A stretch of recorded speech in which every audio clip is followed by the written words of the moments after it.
Hello everyone, this is Vaishali. I really welcome all of you on my YouTube channel. So guys इस video का title देख के आप समझ ही गए होंगे कि आज मैं बात करने वाली हूँ रेजिग्नेशन के ऊपर। क्या प्रोसेस रहता है रेजिग्नेशन को लेके। आप सब लोग सोच रहे होंगे कि सब लोग एम्स में या फिर जितने भी गवर्नमेंट एग्जाम है उसमें जाना कैसे है उसके बारे में बात करते हैं, लेकिन मैं रेजिग्नेशन के बारे में क्यों बात कर रही हूँ। तो गाइस आप लोगों को पता होना चाहिए ये प्रोसेस कैसा रहता है, क्या इसमें रूल्स एंड रेगुलेशंस होते हैं, सो दैट कि कभी अगर आपका मन करे तो आपको एक फुल क्लैरिटी मिल जाए कि रेजिग्नेशन का क्या प्रोसेस है। सो गाइज जैसे कि मैं इस रेजिग्नेशन के प्रोसेस से गुजर रही हूँ, तो इसीलिए मैं आपको बेटर बता पाऊंगी कि अगर आपको कोई भी government job, mostly nursing oriented government job अगर आपको छोड़नी है तो उसका क्या प्रोसेस रहता है। So without wasting any time let's start the video. So सबसे पहले गाइज आपको ये डिसीजन लेना है कि आपको जॉब छोड़नी है, राइट। जैसे ही आप ये डिसीजन ले लेते हैं, आप 1 साल भी ले सकते हैं, इसमें 2 साल भी लग सकते हैं आपको सोचने के लिए, क्योंकि सबको लगते हैं और मुझे भी लगे हैं।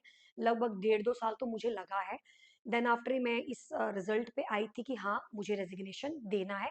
ये कोई एक रात की बात नहीं थी, पूरा मुझे लगभग 1 1.5 साल तो सोचने में लगा है।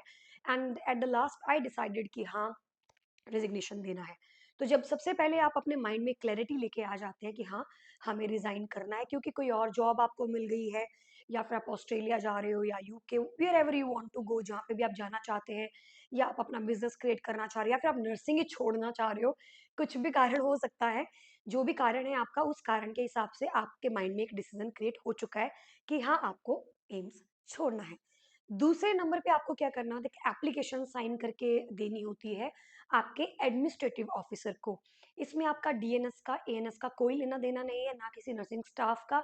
यहाँ पर अब आपको डील किया जाता है एडमिनिस्ट्रेटिव डिपार्टमेंट में। तो आप एक एप्लीकेशन लिख कर देते हैं, जो भी आपके डिपार्टमेंट के एओ होते हैं, एडमिनिस्ट्रेटिव ऑफिसर, आप उन्हें लिख कर देते हैं।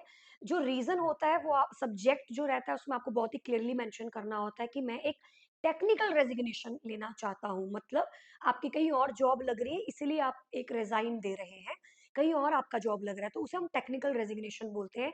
मेरे केस में वो नहीं था। और एक होता है नॉन टेक्निकल, यानी कि कोई पर्सनल कारण है, आपकी इच्छा अनुसार आप जो है वो रिजाइन देना चाहते हैं, उसे हम कहते हैं नॉन टेक्निकल रेजिग्नेशन। तो आपको यहाँ सब्जेक्ट में क्लियरली मेंशन करना पड़ता है कि 1 मंथ का रेजिग्नेशन है या 2 मंथ का या 3 मंथ का।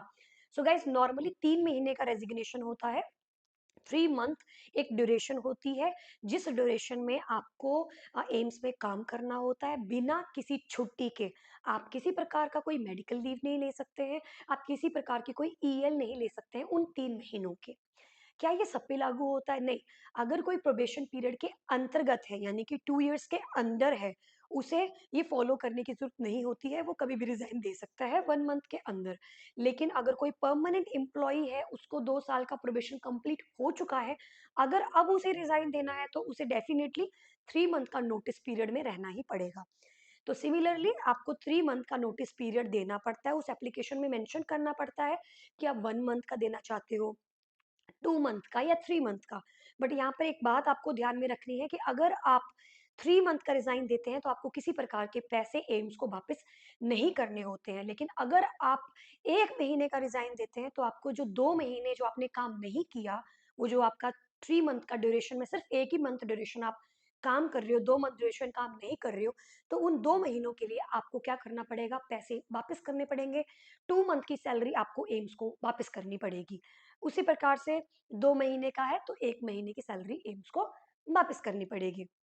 आफ्टर दैट गाइस, जब आप ये डिसीजन लेने के बाद आप सब्जेक्ट में मेंशन कर देते हो, और आपका जो पर्टिकुलरली जो बॉडी है आपके एप्लीकेशन में, उसमें आप मेंशन कर देते हैं मुझे 1 मंथ का रेजिग्नेशन चाहिए, विद जो भी रिस्पेक्टेड जो भी डेट है उसे भी आप मेंशन करेंगे कि कब आप रिलीव होना चाहते हैं, कौन सी तारीख को आप रिलीव होना चाहते हैं। जो सी भी तारीख आपके कैलकुलेशन से निकल रही है वो आपको वहाँ मेंशन करनी होती है। अपने signature, phone number, email ID, आपको पता ही है वो सब लिखना होता है। और ये एप्लीकेशन आपको सबमिट करनी होती है एओ को। जब ये एप्लीकेशन सबमिट होती है तो आपकी पूरी जांच पड़ताल की जाती है। आपको कहीं एक्स्ट्रा पैसे तो नहीं एम्स द्वारा दिए गए थे कभी सैलरी में, आपको किसी प्रकार का कोई ड्यू तो नहीं है। तो ये सब चीजें असेस होने के बाद एक प्रॉपर, एक आपको लेटर इशू होता है, जो कि आपको अकाउंट सेक्शन से वो लेटर आता है। उस अकाउंट सेक्शन में आपको पर्टिकुलरली लिखा जाता है कि कितने पैसे आपको एम्स को देने हैं। अगर आप 3 मंथ के रेजिग्नेशन में नहीं हो, आप 1 ही मंथ में हो, तो आपको वो पूरा लिख कर दिया जाएगा कि इतने पैसे आपको एम्स को वापस करने हैं। देन आफ्टर गाइस, हम जो है वो ये अमाउंट की डीडी अमाउंट बनाकर इन्हें एम्स को रिवर्ट बैक करते हैं, और फिर हमें एक रिलीविंग लेटर मिलता है। इस रिलीविंग लेटर को लेके आप एम्स से जा सकते हैं उस तारीख पे जिस तारीख को आपने मेंशन किया था। रिलीविंग ऑर्डर मिलने के बाद आप फ्री हो जाते हैं। देन आफ्टर आपको जो भी जहाँ जिस भी डिपार्टमेंट में आप हो, लाइब्रेरी है अगर वहाँ पर व्हाटएवर जो भी है, अलग-अलग जगहें, वहाँ से आपको नो ड्यू साइन करवाने होते हैं। जब आप नो ड्यू साइन करवा लेते हैं, तब उसके बाद आपको जो है वो एम्स में या जो भी आपकी सरकारी जॉब है, जो भी पैसा आपका जमा है, आप सब लोग जानते हैं कि पेंशन स्कीम तो नहीं है, अभी नहीं मिलता है पेंशन वगैरह।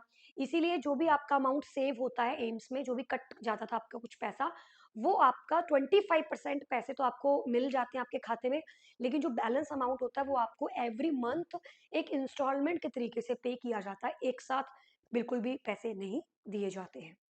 सो गाइज, ये प्रोसेस रहता है रेजिग्नेशन का।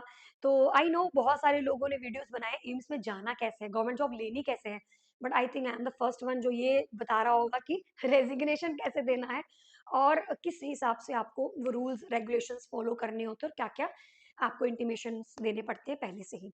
सो गाइज, आई होप आपको ये वीडियो काफी अच्छी लगी होगी, और अगर आप भी परेशान हैं अपनी जॉब से, आप परेशान हो कि क्या करें अभी लाइफ में, guys you can contact us and definitely we will give you like 100 of options, so that कि आप जो चीज़ आपको पसंद है, शायद आप हमारी मदद से वो चीज़ यू नो accomplish कर पाएं अपना गोल। So thank you so much for watching my video, and I hope you have a nice day. Let's see you in another video.